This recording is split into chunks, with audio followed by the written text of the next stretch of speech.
Воскресенье, 21:30 на канале БСТ. Время подводить итоги недели. Сделаем это вместе. Добрый вечер, я Альбина Хайруллина, и вот ключевые темы выпуска.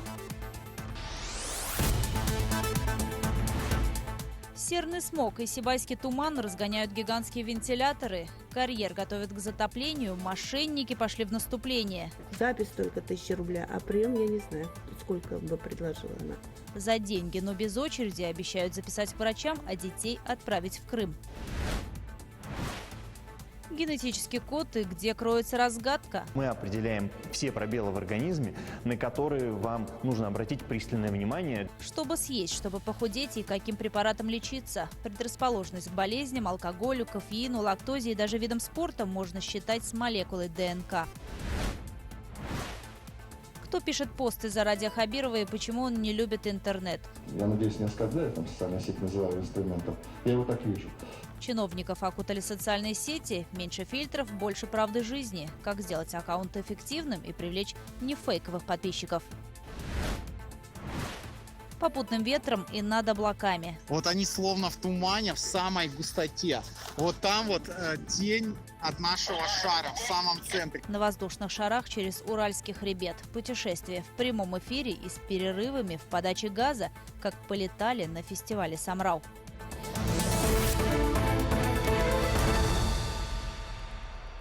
Голод, кровопролитная борьба и почти 900 дней надежды. Сегодня отмечается День воинской славы России, день снятия блокады Ленинграда. Самой продолжительной и самой трагической осады за всю историю человечества. С тех пор прошло ровно 75 лет. Отстаивали город и уроженцы Башкортостана. На сегодняшний день в республике проживают 111 бывших блокадников и еще 7 награжденных медалью за оборону Ленинграда. Каждый из них до сих пор с содроганием вспоминает те самые талоны, по которым выдавался маленький кусок хлеба. Репортаж Лилии Курбановой. Как вкусную конфетку сосешь, чтобы продлить удовольствие. Да?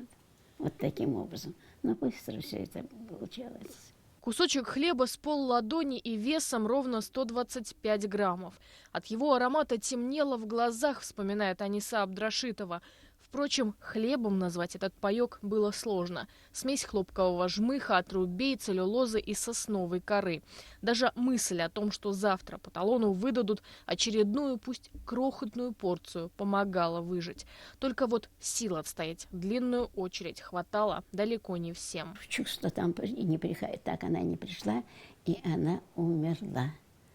Только от того, что узнала, что не получит она вот этот кусочек хлеба. Не получит. Голод убивал не хуже вражеских пуль. Люди варили и ели кожаные чемоданы, клейстер, собак, кошек и даже других людей. Причем человек мог и не знать о собственном каннибализме. Во время блокады Ленинграда Ивета Давыдова была еще ребенком. Один из дней никогда не исчезнет из ее памяти. Мама пошла менять одежду на еду. Обратно вернулась с тарелкой студня. Вот как сейчас помню, была эмалированная зеленая миска. Мама ее так немножко разогрела и вывалила в тарелку. А там, и когда мы начали есть, там оказались ногти человечьи.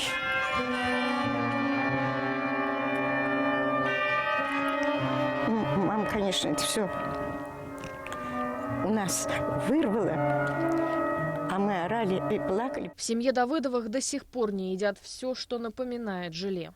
В блокаду мертвые тела лежали прямо на улицах. По разным данным, тогда в городе погибли от 600 тысяч до 1,5 миллиона человек. И лишь 3% этих смертей приходится на бомбардировки и артобстрелы Ленинграда. Сильно страшно, невозможно страшно. Как на глаза, везде мертвые лежат. Везде мертвые лежат.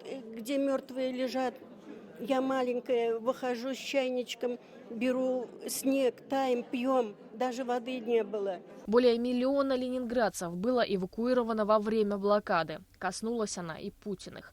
Маленький Витя, старший брат нынешнего президента, умер в 1,5 года. О месте его захоронения Владимиру Путину стало известно лишь несколько лет назад. Звук метронома пережившие блокаду слушают с замиранием сердца. Ритмичное щелканье было сигналом воздушной тревоги. Нескончаемый поток людей идет в Петербурге к мемориалу на Пискаревском кладбище. Кто-то несет гвоздики, у кого-то в руках фотографии их героев. Другие возлагают цветы к табличке на Невском проспекте. Плита предупреждала, что эта сторона улицы при артобстреле наиболее опасна. Сейчас эта надпись осталась лишь в качестве памятника. Когда была возможность, люди эвакуировались из Ленинграда, в том числе в Башкортостан. В ноябре 41-го по Ладожскому озеру была проложена дорога жизни, но тонкий лед часто не выдерживал нагрузки и тяжести машин. Там затонуло более сотни автомобилей. Ильдиган Юсупова была еще крохой, когда мама увезла ее в Уфу. Выжили чудом. Ну и все, мы поехали на Палладоге, под обстрел попали. В общем, чуть я не умерла. Осколок попал в одеяло, запутался в вате, и дым идет. Мама посмотрела, что такое дым идет. Ну, обстрел всю вереницу. Впервые за 75 лет пенсионерка день снятия блокады встретит в городе на Неве. 27 января в этом году завершится ленинградским салютом в 24 залпа. Ильдиган Юсупова отправилась в северную столицу вместе с внуками и правнучкой. Теперь уже без спешки. Бежать никуда не нужно. Лилия Курбанова, Флорида, Ким Наиль Гайнуллин, Роберт Давлетбердин. Итоги недели. В республике медиков будут премировать за обнаружение рака на ранней стадии. Причем речь не только о врачах, но и фельдшерах, если они вовремя забили тревогу, а значит спасли чью-то жизнь. Разработать такой механизм стимулирования поручил Ради Хабиров на части здравоохранения. Сейчас в Минздраве подсчитывают суммы возможных премий. Руководитель региона заявил, что это позволит не только сократить уровень смертности, но и будет способствовать повышению материального достатка медиков. К слову, ежегодно в Башкортостане выявляется около 13 тысяч случаев раковых опухолей, и с каждым годом цифра только растет. Карьер затопят. В Сибае принято кардинальное решение в борьбе со смогом, который уже 1,5 месяца не дает горожанам дышать полной грудью. В безветренную погоду местами содержание серы в воздухе превышает нормативы в десятки раз. На этом фоне кощунственными кажутся действия тех, кто за денежное вознаграждение предлагает отчаявшимся горожанам попасть без очереди на прием к уфимским врачам. Из Сибая репортаж Азата Садреева.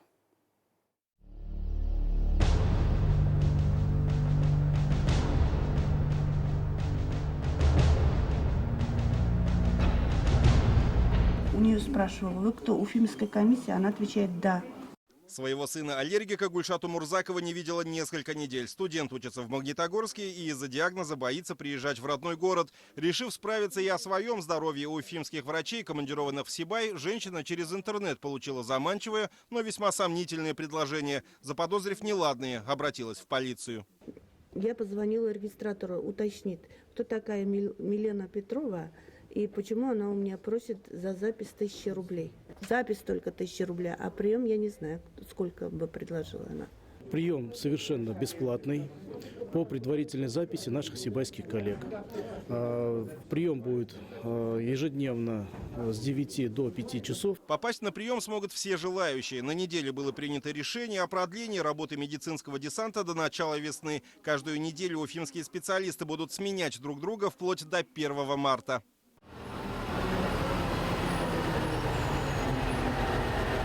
На самом карьере 55-тонные БелАЗы работают и днем, и ночью. Они подвозят глинопородную массу к южному склону. Именно там находится основной очаг распространения диоксида серы. Как только придут дополнительные машины, продолжится отсыпка с северного склона. Задача – закрыть доступ кислорода к местам трения руды. Заиливание – мера временная. Полностью остановить окислительный процесс позволит частичное подтопление карьера. Из участков, которые подлежат затоплению, надо будет вывозить все. Полностью все электрооборудование, кабели, электроустановки, смонтированное оборудование. Эта работа уже ведется. Мы в ожидании проекта. Приступить к подтоплению карьера планируют 1 февраля. Тем временем за обстановкой в городе продолжают следить экологи и специалисты Госкомитета Республики по чрезвычайным ситуациям. Замеры производятся каждые 2 часа. Вблизи карьера в течение недели фиксировались кратковременные превышения ПДК диоксида серы до 37 раз. Выбросы, когда бывают дни, тогда бывает, конечно, трудно. Все жалуются на головные боли, тошнота, вот рвота бывает даже у детей. Вот такое чувство есть. Но я не чувствую, хотя у меня есть свои болезни, но я не чувствовала. Вот иду без маски и не боюсь. Тем временем на объекте установили вентилятор мощностью подачи воздуха 24 кубометра в секунду. Вскоре появится еще 2 более современных, причем один из них будет мобильным. Его планируют перемещать по жилым зонам, где специалисты зафиксируют превышение ПДК.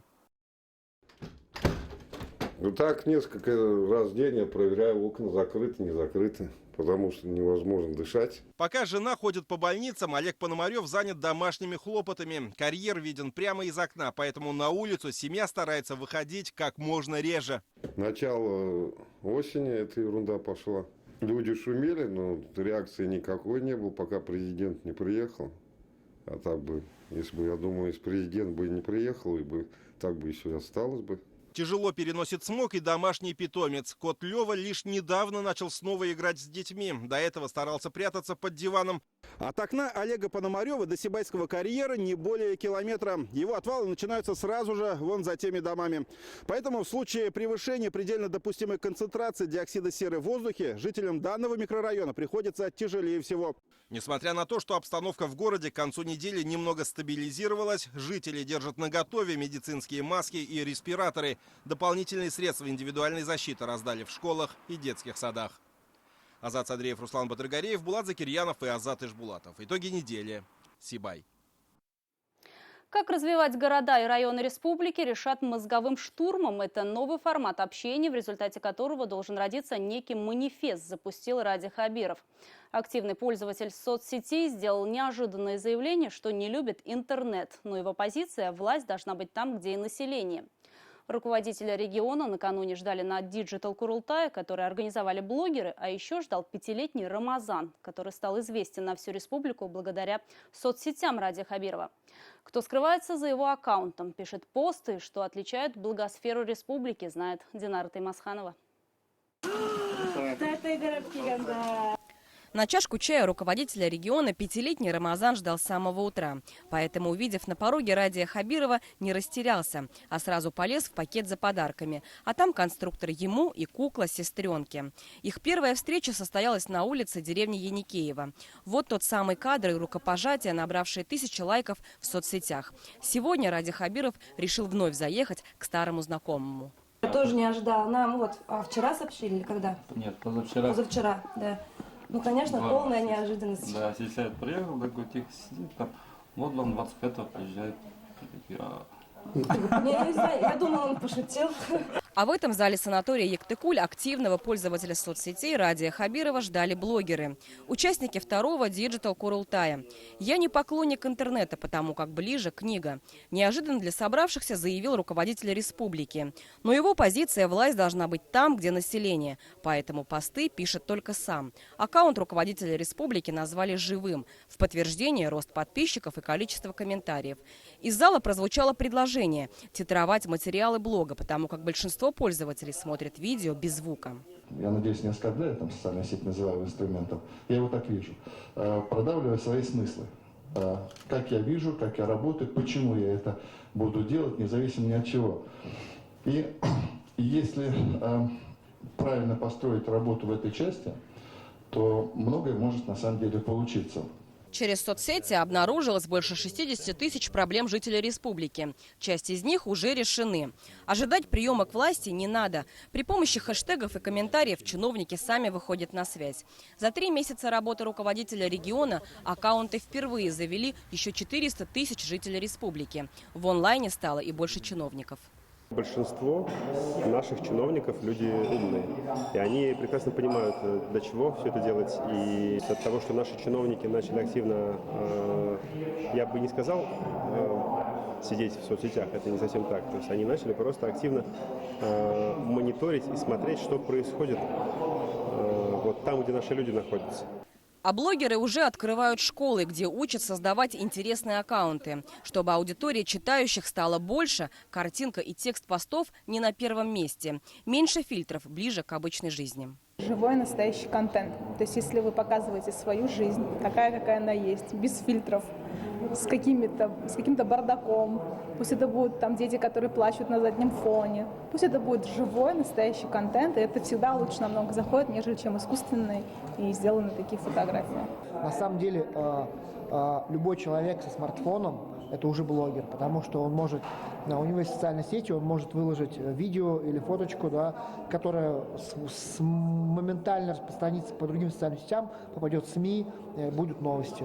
Однако соцсети все равно не заменят общение с глазу на глаз. С главами муниципалитетов и сельсоветов в тот же день Ради Хабиров встретился лично. Встреча с главами сельских поселений районов Зауралья прошла в необычном формате мозгового штурма. Участникам обсуждения предлагалось назвать как можно большее количество вариантов решения проблем, которые озвучивались прямо здесь. Говорили о здравоохранении, экологии и образовании. Результатом таких встреч должен стать манифест сельсоветов. Это первый такой опыт, но будет тиражироваться на всю республику. Штурм будет устраивать сам Ради Хабиров. Динара Таймасханова, Азат Петров и Михаил Вавилов. Итоги недели. В Уфе построят 3 моста на китайские юани, а также планируется скоростная дорога из Черниковки на М7. Дорожная инфраструктура Башкортостана на неделе обсуждалась в Уфе на встрече с потенциальными инвесторами из Поднебесной. В то же время в Москве в Минтрансе России обсуждалось включение еще 12 объектов, на строительство которых требуется почти 87 миллиардов рублей, в комплексный план развития до 2024 года. О чем смогли договориться, в интервью итогам недели рассказал глава Госкомитета по транспорту и дорожному хозяйству Тимур Мухаметьянов. Тимур Афисович, буквально на днях делегация дорожно-транспортного комплекса республики посетила Минтранс России и удалось достичь определенных договоренностей по развитию отрасли. Да, расскажите, пожалуйста, что это за проекты, какие объемы финансирования, какие сроки реализации этих проектов запланированы? По республике Башкортостан в этот план, который будет реализован до 2024 года включительно, вошли 9 объектов. В основном это объекты капитального ремонта и реконструкции на федеральных дорогах М5 и М7 общей протяженностью чуть больше 110 километров и стоимостью чуть больше 62 миллиардов рублей. Республика Башкортостан вышла с дополнительной инициативой о включении 12 объектов в комплексный план развития и модернизации инфраструктуры. Это и дорожные объекты, и объекты транспортной составляющей. Из крупнейших, наверное, это строительство с нуля, по сути, новой федеральной дороги, соединяющей город Казань, Республика Татарстан, и город Екатеринбург, Свердловской области, проходящая по территории Республики Башкортостан, включающая в себя обходы города Бирск, обходы Мишкина, строительство и реконструкция участков дорог Бирск-Тастуба-Садка в сложных условиях. Это объекты инфраструктуры, такие как развитие порта Агидель, это железнодорожные объекты, высокоскоростная магистраль в соответствии с поручением Ради Фаритовича Уфа-Чернушка, как часть большого железнодорожного коридора Москва-Пекин. Одним из важных вопросов, которые обсуждались на этой неделе в Минтрансе, был вопрос начала строительства вставки между двумя мостами, существующими в створе улицы Воровского через реку Белая. При этом Минтранс России также подтверждает готовность выделения федерального финансирования на строительство этого объекта. Восточный выезд – это такая тема, которая уже не первый год на повестке дня и федеральной, и республики. Я так понимаю, что сейчас риторика немножко изменилась, и какой-то свет в конце туннеля в прямом и переносном смысле мы увидели. Так ли это?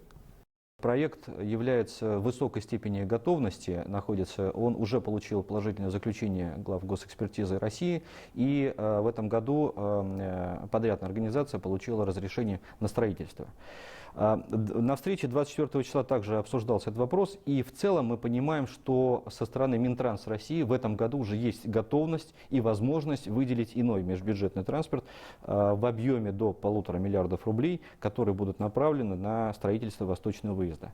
При этом сама финансовая модель строительства, она, безусловно, будет пересмотрена. И если изначально мы планировали построить тоннель в течение 5 лет с соответствующими выделениями средств со стороны федерального бюджета, то, возможно, совместно с Минфином России мы пересмотрим эту финансовую модель вправо.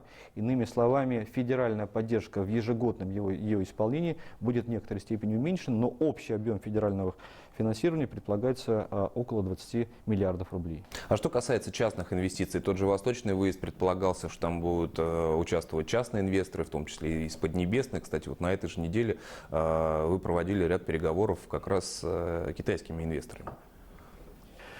Действительно, эта неделя была насыщенная с точки зрения развития дорожно-транспортного комплекса. Республику посетила делегация крупнейшего фонда инфраструктурного развития Китая совместно с руководством Российского фонда прямых инвестиций.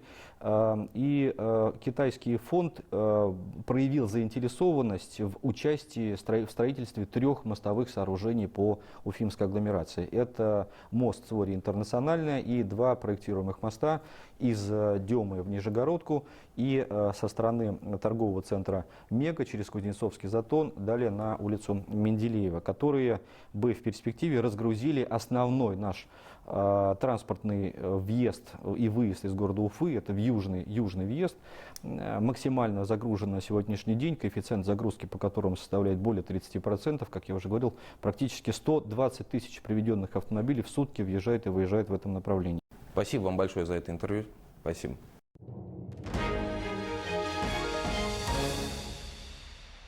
На неделе в пожарах погибли 3 детей, которые, вероятнее всего, стали жертвами халатности взрослых. Об этом в обзоре чрезвычайных происшествий.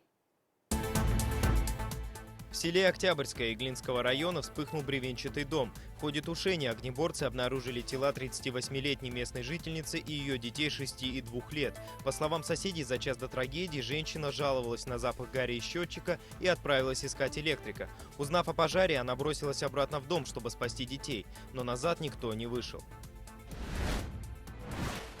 Огонь забрал и жизнь 2-летней девочки в Учелинском районе. Когда начался пожар в доме, жительницы деревни Первомайка и ее 4-летний сын были у соседей. Женщина была на 38-й неделе беременности. После пережитого на следующий день ей срочно пришлось делать кесарево сечение. Девочка появилась на свет здоровой. В Абхазии пострадал срочник из Башкортостана. Во время следования колонны БТР рухнул в ущелье. 3 военнослужащих погибли. В аварии пострадал 23-летний рядовой Венер Аслямов из села Аскино. У солдата сломан позвоночник и повреждена грудная клетка. Диагностирована черепно-мозговая травма. Среди возможных причин трагедии – техническая неисправность и человеческий фактор. Ухудшилось состояние здоровья Павла Еромчука. У обвиняемого в громком деле об изнасиловании дознавательницы обнаружена опухоль головного мозга. Для постановки точного диагноза необходимо провести МРТ. Защита намерена добиваться изменения меры пресечения. 4,5 года в колонии поселений получила автоледи, по вине которой погибли 2 человека в октябре прошлого года. Женщина за рулем Сан-Йонг Кайрон влетела в Hyundai Solaris на пересечении улиц Трамвайное и Уфимское шоссе. Экспертиза показала, что обвиняемая находилась в состоянии сильного алкогольного опьянения. В ее крови обнаружено содержание этилового спирта в количестве 2,6 промилле.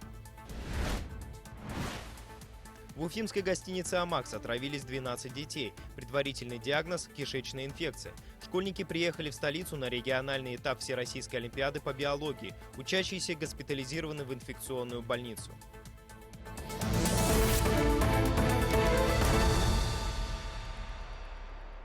Программа капитального ремонта подъездов буксует уже на старте, потому как где и что будут реставрировать, до сих пор не ясно.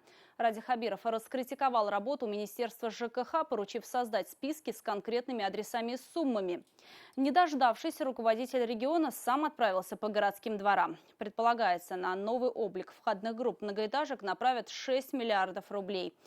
При этом львиную часть расходов возьмет на себя региональный бюджет. Максим Окунев с подробностями. Вот видите, как скрипят двери, стучат, закрывают. И двери не менялись с 59-го года. Какофония в подъезде не дает покоя ни днем, ни ночью. Входную дверь за 63 года существования дома пару раз красили, а вот петли никогда не смазывали. Шурупы давно заржавели, само деревянное основание сгнило. В итоге скрип, как лай собаки, возвещает о посетителях и не позволяет уснуть жильцам первого этажа. Особенно вот входная дверь, она вообще не закрывается. Жители меняются. Каждый хлопает дверью. Живем на первом этаже, всю жизнь мучаемся с этими дверями. А вот в девятиэтажке на улице Королева в Уфе другая картина. Жильцы морщатся от неприятного запаха. 7 лет назад поменяли основание стояка, а сразу после ремонтных работ трубу прорвало. Потоки отходов хлынули в подвал, и с тех пор жильцы, выходя из дома, торопятся на свежий воздух. У нас летом и зимой ванизм, запах канализации с подвала идет. Даже вот соседи тоже жалобы ходили, тоже ничего не сделали. О том, что подъезды и культура их содержания нуждаются в ремонте, заявил Радий Хабиров, находясь в рабочей поездке в городе Октябрьском. Позже свое намерение руководитель республики подтвердил и жителям Кумертау. За 6 лет, то есть до 2024 года, все подъезды отремонтированы. Предполагалось, что муниципальные власти сами определят перечень подъездов, где необходим ремонт в первую очередь, а после путем голосования советы домов решат, какие работы нужно выполнить. Где-то заменить входные двери, покрасить перила, где-то обновить стояки и проводку. Однако чиновники не уложились в срок, установленный Радием Хабировым. Глава республики потребовал от Министерства ЖКХ ускорить работу. Займитесь, ладно? Потому что я не вижу подготовки вашей к этому вопросу. Если министр не готов, тогда что мне говорить о людях там где-то, которые на уровне ЖКХ работают? Не дождавшись исчерпывающего доклада, руководитель региона лично решил пообщаться с уфимцами из многоквартирных домов. Так жильцы шестиэтажки ранее уже участвовали в программе по благоустройству двора «Городская среда». Теперь им нужно отремонтировать входную группу и подвальное помещение. Вот хотим пройти эту программу, то есть попасть туда. Жители, я так думаю, так как мы уже прошли программу «Городская среда», то есть жители, думаю, будут готовы, если это будет софинансирование, с удовольствием. Всего в рамках программы в республике за 6 лет отремонтируют 26 тысяч подъездов. Мэрия Уфы после критики Радия Хабирова опубликовала свой перечень. В первый год реализации программы ремонту подвергнутся 1500 входных групп. На это уйдет 430 миллионов рублей, 1-2% от необходимой суммы жителя покроют самостоятельно. Ну, если мы берем, к примеру, 200 тысяч рублей, чтобы проще было считать, да, то 2% это получается 4 тысячи рублей. Да? Вот 4 тысячи рублей делится на количество квартир в подъезде, в зависимости от площади, в которой люди проживают, пропорционально все это определяется. Для однокомнатной квартиры, например, это может быть стоить будет 300 рублей, а для двухкомнатной, которая в 2 раза больше, будет стоить 600 рублей. При этом руководитель республики призвал чиновников от ЖКХ не убиваться за платежки граждан при софинансировании ремонта. Ведь есть пожилые, малоимущие граждане, для которых даже плата в 170 рублей – это статья семейного бюджета. Деньги для того, чтобы люди понимали сопричастность. Чтобы пацан утром выходил, не рисовал на этом, понимая, что мама заплатила 150 рублей за эту историю. Вот на это посмотреть надо. Деньги на реализацию программы в республике есть. Финансирование заложено в бюджет. От чиновников теперь требуют отладить все механизмы. А главное, чтобы мнение людей учитывалось в первую очередь. Максим Окунев, Азат Самирханов, Артур Ханов. Итоги недели. Они также страдают, плачут и умеют радоваться мелочам, но не могут попросить о помощи, хотя зачастую им она так нужна. Сразу после итогов смотрите репортаж Юлии Нигматуллиной «Животные страсти». И вот о чем пойдет речь в материале нашего специального корреспондента. Звериные эмоции. В России спустя 10 лет обсуждений наконец принят закон об ответственном обращении с животными. Они тоже испытывают физические страдания. Контактные зоопарки отныне запрещены. Дети душат их, вообще насмерть душат сразу прям. Убить нельзя любить. Закон, наконец, поставил точку в споре о том, что делать с бродячими собаками. Когда толпой они собираются, они как эти бешеные волки. Добрый день, господин президент. За бюджетные деньги происходило варварское уничтожение бродячих собак и кошек. Все безнадзорные животные теперь должны содержаться в приютах, которых по факту нет. 600 литров еды в день, чтобы накормить всех. О плюсах и минусах нового закона расскажем в специальном репортаже.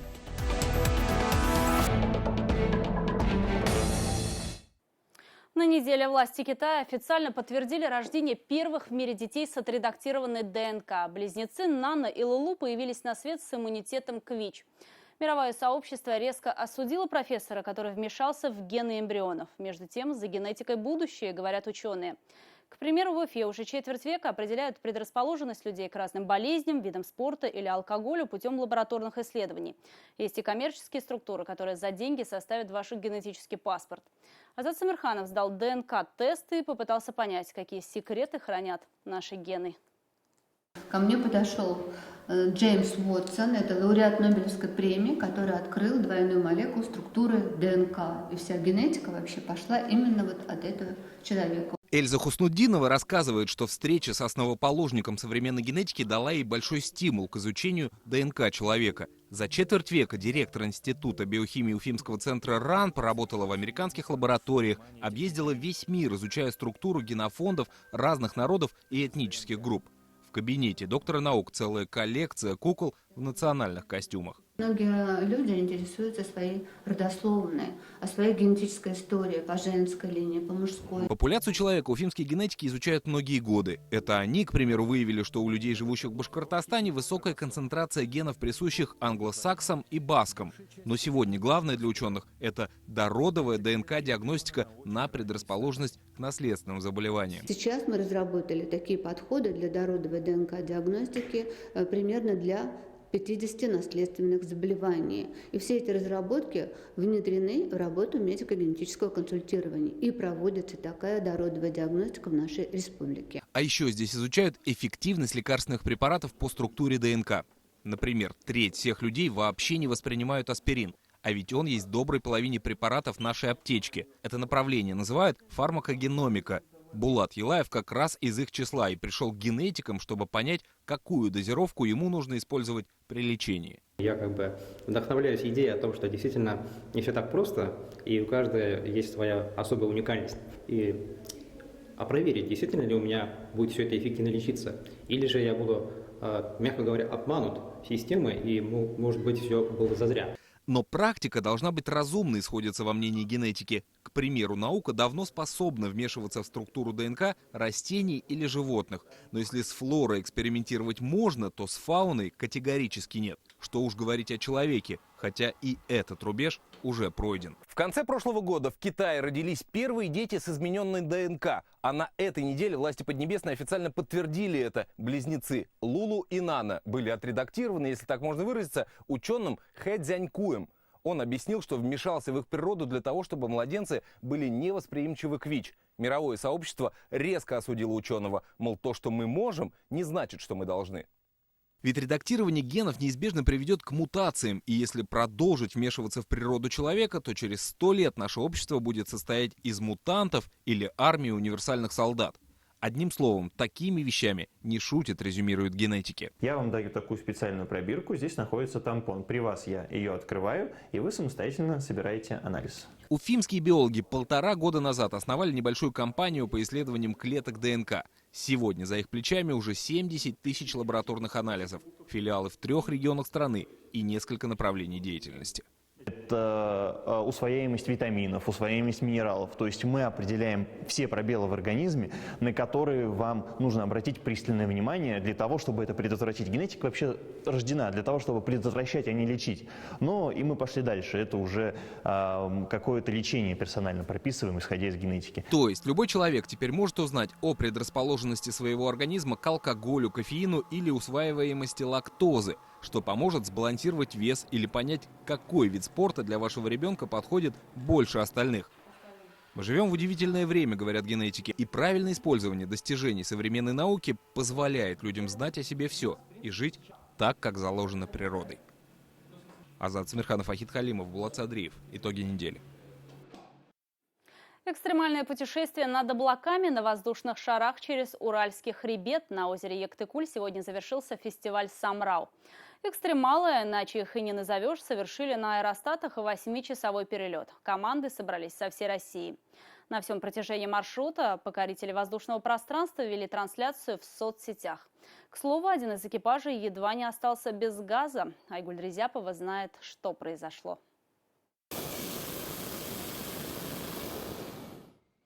Мощное огненное пламя напоминает запуск ракеты. Картина завораживает. Подготовка к полету начинается, когда в небе еще темно. Воздухоплаватели первым делом собирают конструкцию. Воздушный шар может поднять до 4 человек. Но для того, чтобы долететь из Красноусольска до Иктыкуля, понадобится 420 литров газа. Поэтому в путешествие отправляются только 2. Страха нету, но основательная подготовка, конечно, серьезные испытания для нас, для всех, потому что есть места, где труднодоступно, если там совершим мы посадку аварийную, опять же, да, то оттуда будет нас доставать очень сложно. Поэтому мы сделаем все, чтобы этого не произошло.